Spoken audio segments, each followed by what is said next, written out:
Dua doktornya, Bu.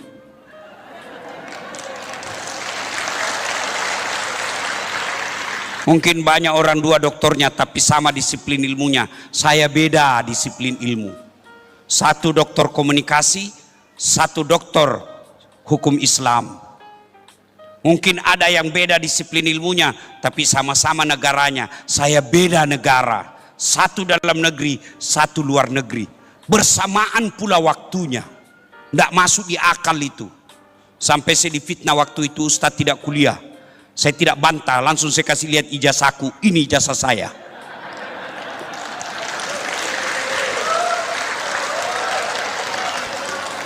Jangan bawa-bawa kasus lain ya.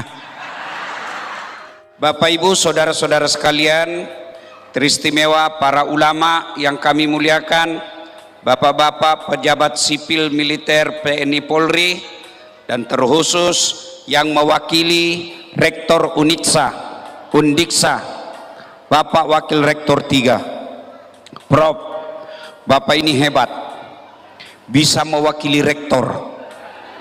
Rektor tidak bisa mewakili Bapak. Masya Allah. Pak, seandainya saya perempuan, saya jatuh cinta sama Bapak. Kenapa? Semenjak saya ketemu Bapak, senyum terus. Coba lihat tadi Bapak sambutan, begini sambutannya itu tadi. Masya Allah. Orang kalau mau marah, ketemu Bapak pasti berhenti marah. Senyum terus. Dan dalam Islam, senyum itu ibadah. Masya Allah. Saya juga dosen, Prof. Saya berpikir, pantas Bapak Prof diangkat jadi pembantu wakil rektor 3 bidang kemahasiswaan. Kenapa? Cocok menghadapi mahasiswa. Senyum terus Bapak ini, Masya Allah. Nah, ringkas kisah, karena waktu terbatas, tolong doakan sambil baca Fatihah dengar ceramah saya supaya suara saya stabil. Suara saya mulai gangguan, Pak. Ya. Pertama, kenapa ini berdiri, Prof? Universitas Undiksa, kenapa dia berdiri? Ada yang bisa jawab? Saya kasih kau hadiah. Nah, siapa bisa jawab? Uang Ustadz ini berkah, beda uangnya Kapolres. Ada yang bisa jawab? Ayo sini kau, sini. Apa jawabannya? Nah, cepat. Syarat berdirinya universitas. Cepat. Nah, ya, kenapa bisa berdiri ini Universitas Undiksa? Terima kasih. Ya, langsung saja. Iya. Untuk menjalankan Tridharma Perguruan Tinggi. Itu tujuannya. Oh, iya. Nah. Ini apa, Pak? Nah, sudah wes. Ya Allah. Ya, oke. Oh, foto juga. Sudah. Nah, ayo, halo Ibu. Sepengetahuan saya, salah satu syarat berdirinya universitas karena punya beberapa fakultas. Tidak ada universitas satu saja, fakultas teknik saja, tidak ada. Tidak ada universitas hanya jurusan teknik saja. Ada sospolnya, harus ada MIPA-nya, harus ada hukum, kedokteran. Berarti kalau mau berdiri fakultas harus beragam. Kita juga bisa universitas ini karena beragam. Itu sunnatullah, itu beragam. Tidak bisa hidup tanpa keberagaman. Maka betul acara kita kali ini keseragaman ada meskipun kita berbeda. Ibu-ibu, Bu, kenapa Ibu makannya enak? Hah? Kenapa? Karena giginya beda-beda. Coba kalau semua gigi kita gigi geraham. Ibu pernah bayangkan enggak bagaimana seandainya gigi kita semua geraham? Bagaimana makan Indomie? Gimana mutuskannya? Maka itulah pentingnya keberagaman. Harus. Karenanya meskipun kita beragam, kita diikat 5 sila. Satu diantaranya sila ketiga, persatuan Indonesia. Islam sangat menghargai perbedaan. Islam sangat memaknai perbedaan. Contoh, berjamaah seragam enggak? Seragam enggak? Mulai saat kita harus ada imam, harus ada makmum. Masa berjamaah imam semua? Iya kan? Masa berjamaah makmum semua? Imam harus ada. Berarti dari situ saja ada berbeda. Kemudian mazhab takbir, berbeda-beda orang takbir. Coba lihat orang takbir, Bu. Nah, ada orang takbir begini. Allahu Akbar.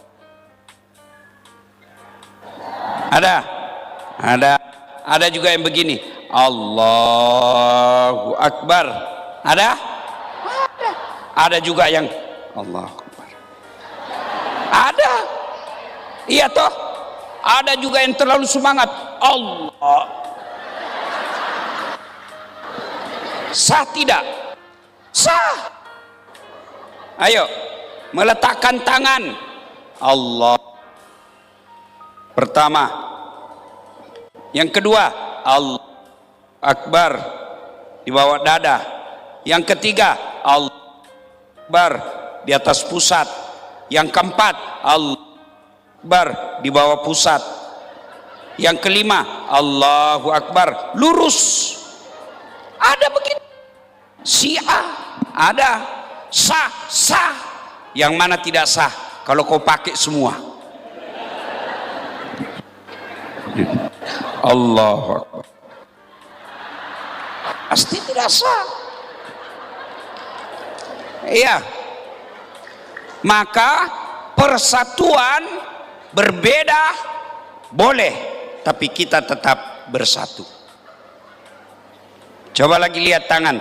Kata Nabi, umatku itu seperti tangan ini.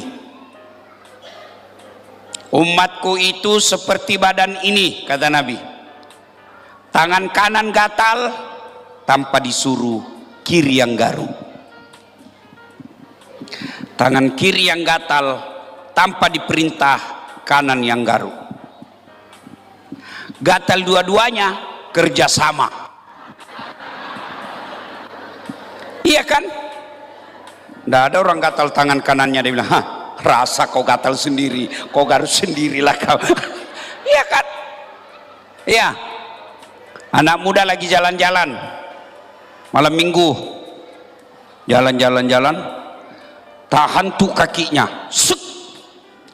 Kaki tahan tuh, seluruh badan ikut merasakan. Pertama jalan, tahan tuh kaki. Pertama bereaksi mulut. Aduh. Yang kedua mata mencari. Yang ketiga mulut meniup. Yang keempat tangan mengusap. Padahal kaki yang bermasalah. Tidak ada orang kakinya tahan tuh, kata mulutnya, kau rasa kau rasa jalan kau terus. Iya. Contoh lagi, terjadi unjuk rasa di negeri jasmania. Kenapa? Terjadi sakwa sangka, prasangka buruk. Badan ini kebetulan bersangka buruk. Kata mulut, setengah mati saya suap. Kenapa perut kenyang? Kata tangan, betul mulut, setengah mati kan nasi. Kenapa perut kenyang padahal dia tidak kerja? Kata kaki, sampean betul, setengah mati saya jalan cari makan, kenapa perut yang kenyang? Akhirnya rapat darurat. Saudara-saudara sekalian, ada ketidakadilan.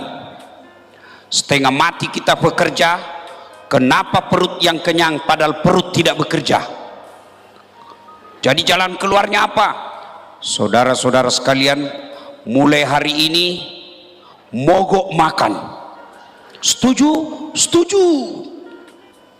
Hari pertama, tangan tidak mau menyuap, mulut tidak mau mengunyah, mata tidak mau mencari, kaki tidak mau melangkah. Hari pertama masih tahan. Hari kedua mulai loyo. Hari ketiga akhirnya rapat darurat lagi.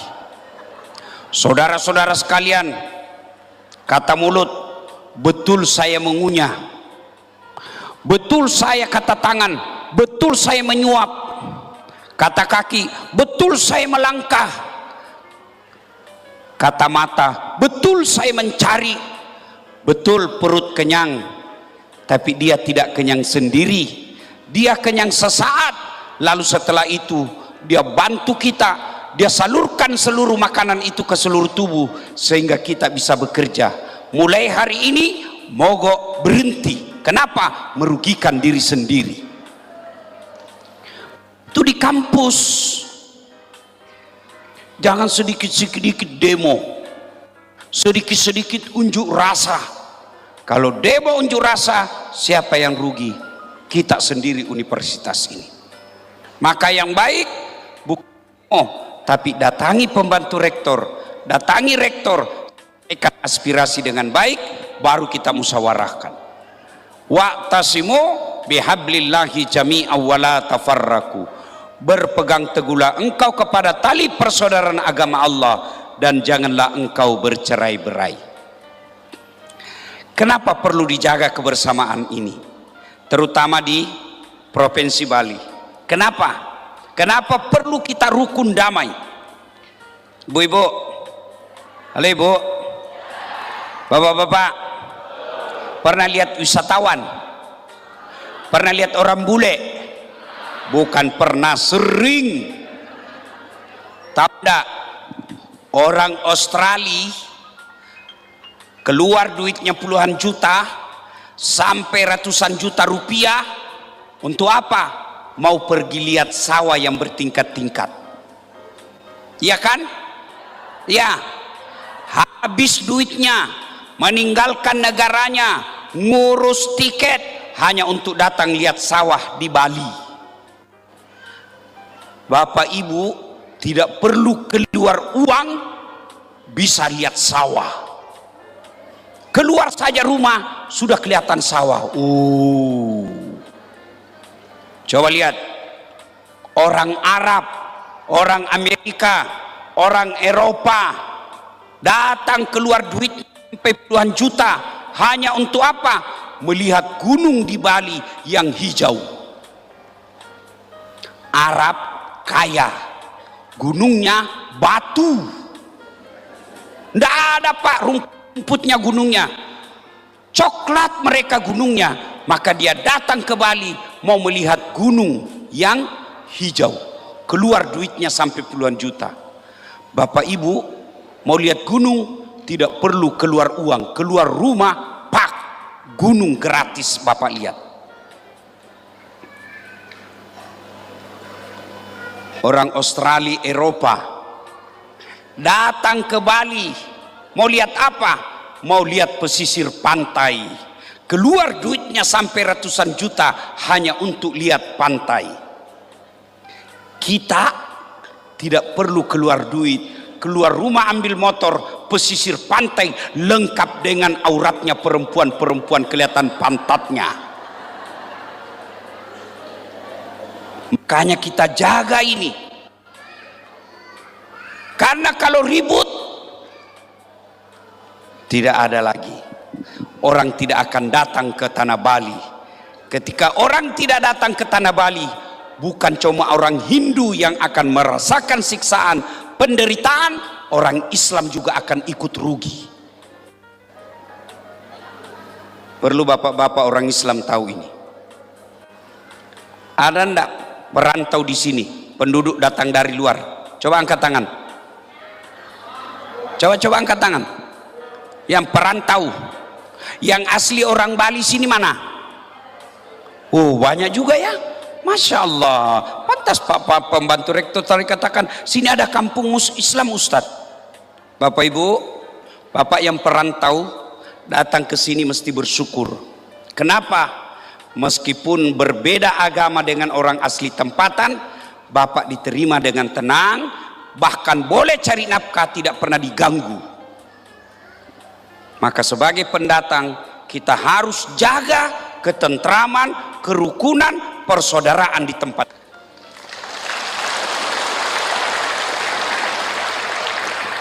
Ibu-ibu, tahu enggak dari mana itu Islam?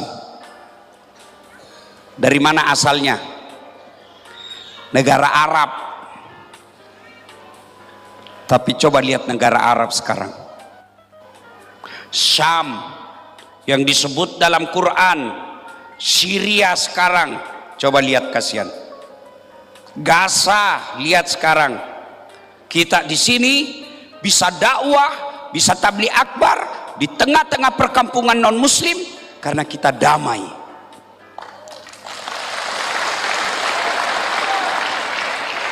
Mana bisa kita ceramah di sini kalau sudah tidak damai?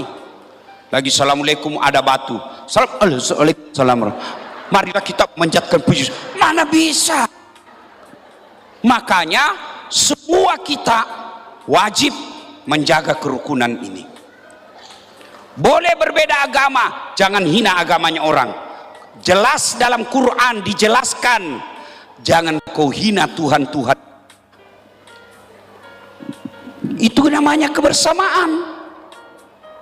Kalau ada pendakwah yang suka memaki-maki, mesti belajar kembali sejarah hidupnya Nabi.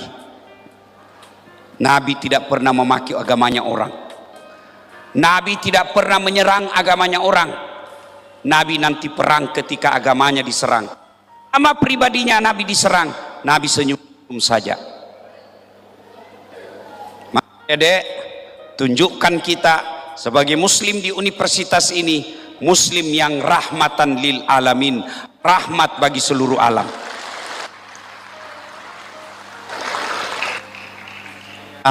Maaf saya Pak pembantu, kalau mau melihat Islam yang rahmatan lil alamin, usul, kalau boleh usul ya, diusul saja ini sebagai universitas. Bagus kalau ada masjid-masjid kecil di kampus ini, kecil saja, supaya apa?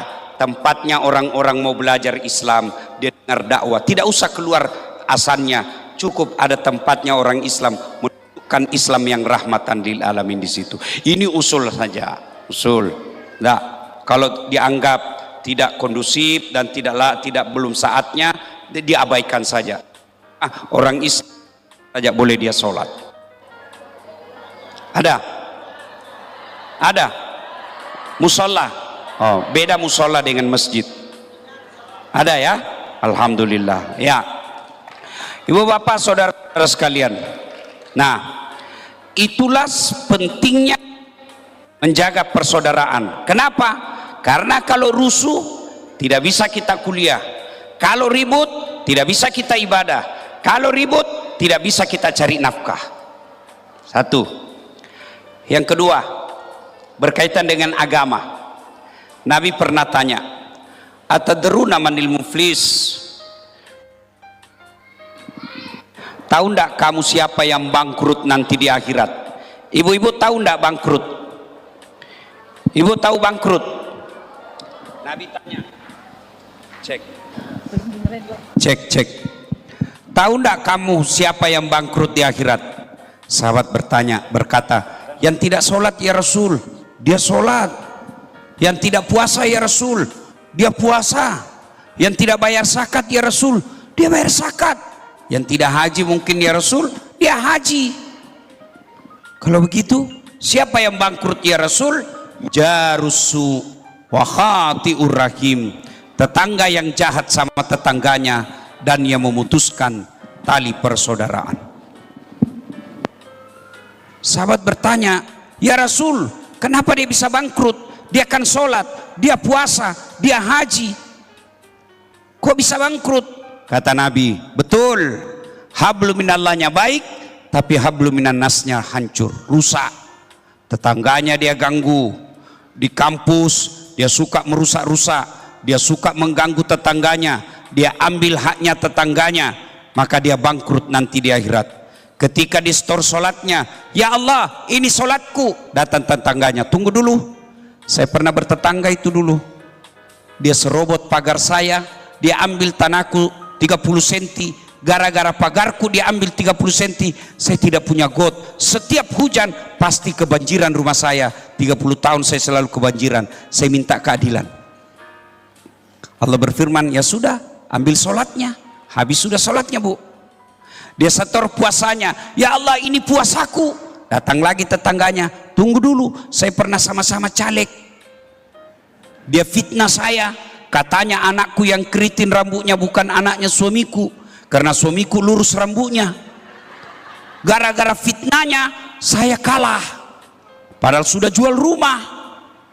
Allah berfirman, ya sudah, ambil puasanya. Dia setor lagi hajinya, ya Allah ini hajiku. Tunggu dulu, saya pernah sama-sama ngajar tuh di Undiksa, ditunda kepangkatan saya, ditunda guru besar saya, gara-gara dia sentimen dan dia fitnah saya. Gara-gara fitnahnya saya pensiun tanpa gelar guru besar, saya minta keadilan. Allah berfirman, ya sudah, ambil hajinya. Habis amalnya bu, habis semua amalnya, masih ada yang datang, saya juga pernah disakiti. Lalu dia berkata, ini orang, ya Allah bagaimana lagi, sudah habis amalku. Kata Allah, tidak ada kebatilan yang tidak ada balasannya hari ini, karena sudah habis amal, ambil dosanya orang yang pernah kau sakiti. Itulah pentingnya orang Islam menjalin persaudaraan. Itulah sebabnya kita orang Islam selesai Idul Fitri, habis dosa-dosa kepada Allah, maka ulama kita khususnya di Indonesia menganjurkan halal bihalal. Apa itu halal bihalal? Menyambungkan tali persaudaraan yang pernah putus. Oh, pesan pertama. Yang kedua, ini buat adik-adik nih. Adik-adik mau sukses enggak? Semua kan mau hebat, iya kan? Ya. Resep saya pertama, jaga sholatmu. Saya kasih kau contoh. Saya akrab dengan pembantu rektor, Prof. Saya datang ke sini, saya telepon beliau, Prof, saya ini ada di Buleleng, ya, saya mau jalan-jalan cari sekampung saya orang Bugis, tapi tidak ada mobil saya, Prof. Kata Prof, tunggu dulu ya, saya telepon staf saya. Beliau telepon stafnya, Dek, ada Ustadz Dasat itu di bandara, tolong kau jemput dia ya, pasti saya kasih sediakan mobil, jangan lupa sediakan oleh-oleh. Siap. 1 jam kemudian datang stafnya, Prof. Ustadz, jadi ada kiriman kendaraan dari Prof, silakan pakai selama Ustadz di Bali, dan ini juga oleh-olehnya. Selesai urusan saya soal mobil. Kenapa? Saya akrab sama yang punya mobil. Sebaliknya, adik dari Universitas Hasanuddin, tidak pernah kenal beliau, tidak pernah ketemu, tidak pernah dengar namanya, datang ke sini, Assalamualaikum Prof, pinjam dulu mobilnya Prof. Siapa ditelepon Prof? Siapa? Polisi. Tangkap dia, tukang tipu. Tidak pernah kenal kok pinjam mobil, pasti tukang tipu. Begitu juga dengan Allah. Siapa yang punya dunia? Siapa yang punya dunia? Jawab, siapa yang punya dunia? Bagaimana dunia kau bisa berjaya kalau yang punya dunia kau tinggalkan? Ada masalah dalam kuliah, ya Allah capek saya sudah hadapi masalah saya ini. Ada masalah dalam rumah tangga, ya Allah capek saya sudah menghadapi masalah ini. Capek sudah saya hidup ini ya Allah. Allah sampaikan kepada malaikat, malaikat karena dia capek hadapi hidup, cabut nyawanya. Ya, adik-adik, tidak ada susahnya bagi Allah. Saya mau tanya, adik-adik cewek, bisa enggak perempuan hamil tidak pernah disentuh laki-laki? Menurut ilmu kedokteran enggak mungkin. Tapi kalau Allah mau, bisa. Siapa? Siti Maryam, wanita suci, enggak pernah disentuh laki-laki, melahirkan Isa alaihissalam. Cuma sekarang banyak cewek mau saingan dengan Siti Maryam. Hamil enggak ada suaminya, beleng-beleng. Pak, ada enggak yang pernah tidur enggak pernah bangun-bangun 2 hari? Tidur terus enggak pernah bangun-bangun 2 hari. Ada enggak? Kecuali bapak namanya koma, sakit, enggak mungkin. 24 jam saja pening kepala. Tapi kalau Allah berkehendak 309 tahun tidur tidak pernah bangun. 309 tahun. Siapa? Ashabul Kahfi. Baca dalam Quran. Ini adik-adik nih yang di sini. Bisa hidup enggak kalau masuk perut ikan? Bisa hidup? Enggak kalau saya ikan masuk dalam perutku. Tapi kalau Allah yang berkehendak, Nabi Yunus 40 hari dalam perut ikan, hidup. Ada dalam Quran. Tidak percaya, berhenti kau jadi Islam. Itu ada dalam Quran.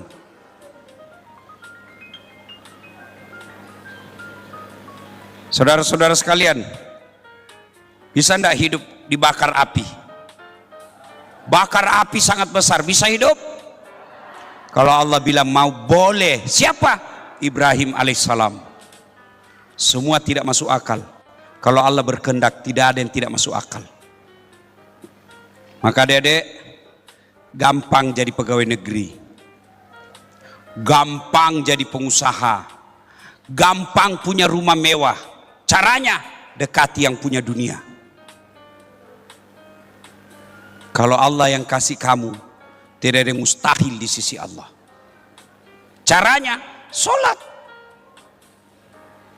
Adik-adik nih yang mahasiswa yang cakep-cakep, kamu berdoa, ya Allah bukakan pintu rezekiku, ya Allah mudahkan saya kuliah, ya Allah mudahkan saya sarjana, ya Allah lapangkan lapangan kerja saya.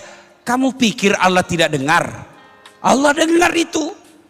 Semua doanya ibu Allah dengar. Makanya Allah jawab, kalau begitu sini kamu, hayya ala sholah, sini saya kasih. Lalu Allah sambung, hayya alal falah. Adik-adik tahu enggak itu artinya hayya alal falah, panggilan solat? Hayya alal falah itu maknanya Allah berfirman, dasat sini kamu, saya kasih kamu apa yang kamu minta. Arti hayya alal falah itu kan mari menuju kemenangan. Apa itu kemenangan? Yang kamu minta. Kamu mau minta anak soleh, sini saya kasih kamu. Kamu mau lapangkan pekerjaanmu, sini saya kasih kamu. Cuma apa jawaban kita? Tunggu. Hayya alal falah, tunggu. Coba di sini ada Pak tentara, Pak Kapten. Ini beliau pasti kalau ada jabatan, misalnya Pak Dandim dan Ramil, Kapolres, ada kan ajudan? Ya Pak ya? Tentara ada ajudannya kalau dia komandan. Coba itu kalau komandannya panggil, ajudan. Itu biar ajudan, biar dia lagi tidur, makan kacang, langsung lompat. Siap komandan. Kalau perlu dia makan itu kacang dengan kul. Siap komandan, siap, siap, siap. Ada enggak kira-kira ajudan dipanggil? Ajudan, tunggu dulu komandan. Enggak mungkin. Manusia, kamu tidak berani katakan tunggu. Lalu kenapa ketika Allah memanggilmu, hayya alal falah, sini, tapi kau jawab tunggu. Pantas 20 tahun kau jadi PNS, 20 tahun kau jadi pegawai, tidak bisa hidupmu lepas dari kredit. Kenapa? Yang punya dunia kau sudah menunggu. Maka adik-adik, kalau kau mau hebat, sukses, pelihara sholatmu. Yang kedua, birrul walidain. Berbuat baiklah kepada kedua orang tuamu. Yang namanya orang tua, dia rela jual warisan dari bapaknya untuk kau kuliah. Dia rela pura-pura tidak butuh sesuatu, dia tabung uangnya untuk pembayaran bulananmu. Dia rela menunda pergi umroh untuk anaknya bisa kuliah. Maka balasannya kamu sebagai anak, persembahkan nilaimu yang terbaik kepada orang tuamu. Tidak ada mustahil kalau Allah. Caranya Ustadz, gimana? Boleh amalkan amalan saya. Coba lihat itu kalau ditampilkan nama saya. Gelarnya kan banyak betul tuh. Jarang-jarang orang Ustadz seperti itu. Coba lihat, Doktor Dasat Latif, SOS, Sarjana Sosial, SAG, Sarjana Agama, MSI, Master Science, PhD, Philosophy of Doctor. 2 doktornya, Bu.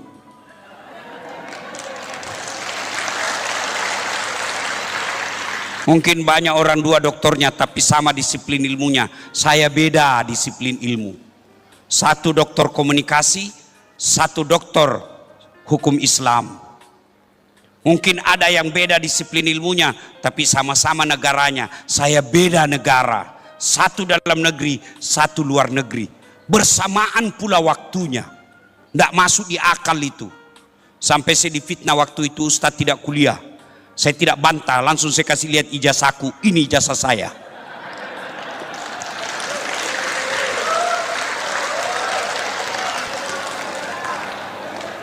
Jangan bawa-bawa kasus lain ya. Ini saya dulu dituduhkan, masa dia kuliah di luar negeri, selalu ada di dalam Indonesia ceramah. Saya tidak bantah. Begitu selesai, saya lihat ini loh, penyetaraan ijazah saya. Jelas, berhenti ribut. Jangan bawa-bawa ke kasus lain, ini dasar. Ya. Nah, saudara-saudara sekalian, apa resepnya? Saya pintar? Enggak. Ibu saya yang selalu doakan saya. Saya muliakan orang tua saya. Apa susahnya Allah kasih kita lulus ujian?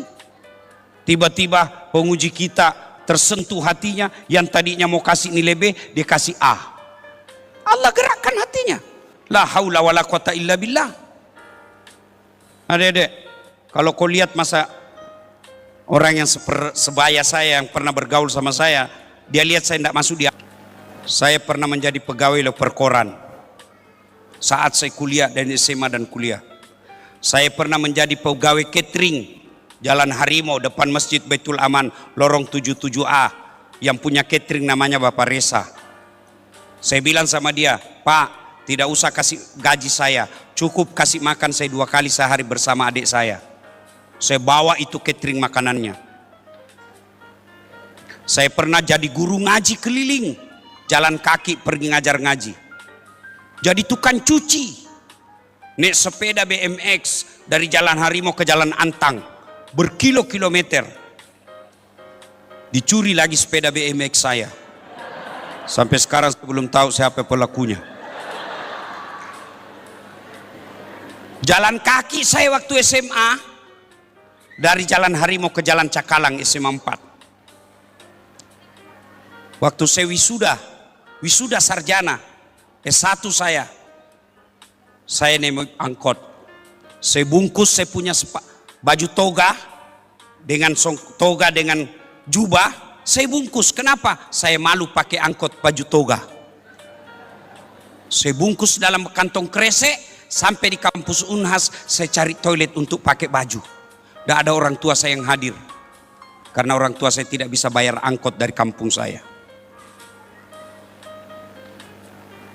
Tapi alhamdulillah, dulu juga saya pernah jadi pegawai cleaning service di travel paling terkenal di Makassar. Saya bilang sama yang punya travel, nggak usah gaji saya, tapi kalau ada undian umroh kasih masuk nama saya. Mudah-mudahan saya bisa umroh gratis. Sampai tutup itu kantor nggak dapat.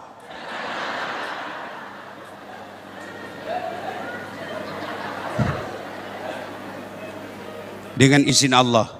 Adik-adik ini motivasi ya, jangan, nggak usah di-share. Motivasi aja. Bukan bermaksud sombong, supaya kalian itu memuliakan orang tuamu. Dengan izin Allah. Kalau dulu saya pegawai jalan kaki, sekarang saya sudah punya kendaraan beberapa unit. Bahkan ada kendaraan yang saya pakai kira-kira di Makassar belum cukup 5 unit seperti itu. Dengan izin Allah. Kalau dulu saya pegawai catering, bahkan dibilang dihina di kampung, tidak ada yang muliakan. Orang tua saya kadang-kala tidak diacukan saja. Sekarang orang semua mau pada foto sama orang tua saya.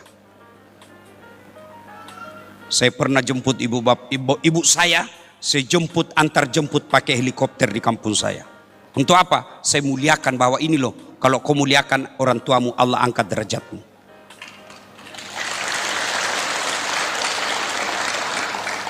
Dulu saya cleaning service di travel, tidak dapat.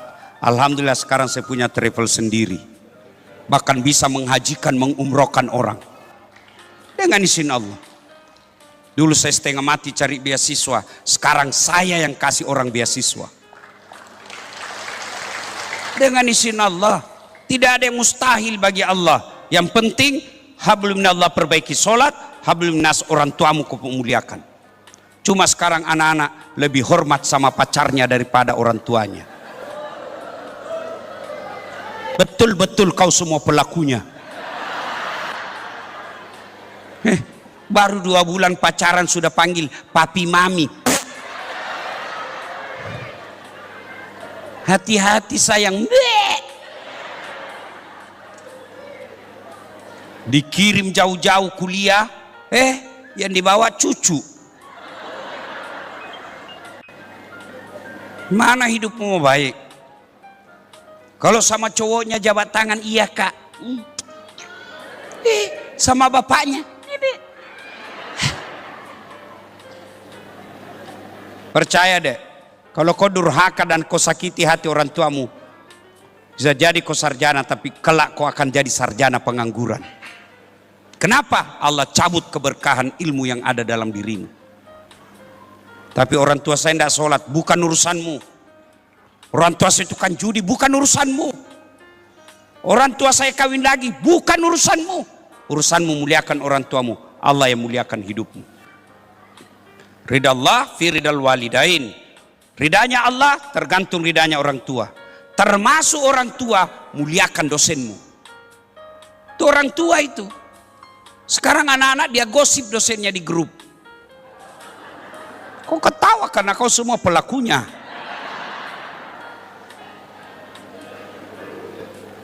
Ya, apa yang rusak anak-anak sekarang? Medsos. Medsos ibarat pedang bermata 2. Kalau kau salah, dia akan robek dirimu. Kalau dia baik, dia akan robek penghalang masa depanmu. Cuma anak-anak sekarang bikin konten tidak mendidik, tidak ada gunanya. Hai guys, kita lagi makan sate guys. Apa kau dapat guys? Saya juga heran itu perempuan. Kalau foto harus miring kepalanya, kasih keluar lidahnya.